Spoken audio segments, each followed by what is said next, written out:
നമ്മളെ സ്പ്ലെൻഡറിൽ ഞാൻ റീസെൻ്റ്ലി ആ ഒരു സെക്കൻഡ് എയർ ഇൻഡക്ഷൻ വാൾവ് ഉണ്ടല്ലോ, ആ ഒരു ഫംഗ്ഷൻ മൊത്തത്തിൽ എടുത്ത് കളഞ്ഞിട്ടുണ്ട്.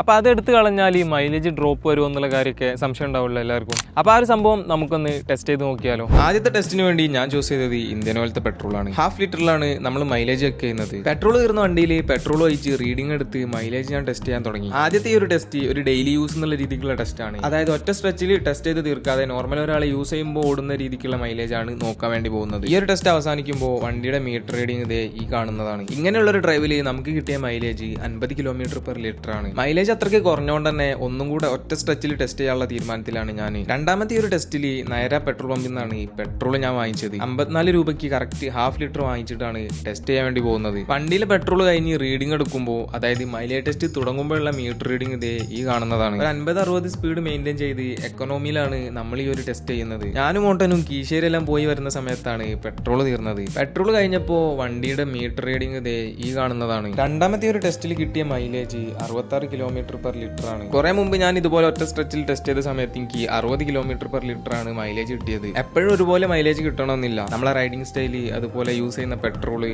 അതുപോലെ വണ്ടിയുടെ കണ്ടീഷനൊക്കെ ഡിപ്പെൻഡ് ആയിട്ടായിരിക്കും മൈലേജ് കിട്ടുന്നത്. എന്തായാലും ഈ ടെസ്റ്റിന് എനിക്ക് മനസ്സിലായത് സായ് സിസ്റ്റം റിമൂവ് ചെയ്തെന്ന് കരുതി മൈലേജ് ഡ്രോപ്പ് ഒന്നും ഉണ്ടാവില്ല എന്നുള്ള കാര്യമാണ്. ഡീറ്റെയിൽ ആയിട്ടുള്ള മൈലേജ് ടെസ്റ്റിന്റെ വീഡിയോ നമ്മളെ യൂട്യൂബിൽ അപ്ലോഡ് ചെയ്തിട്ടുണ്ട്. Bye guys.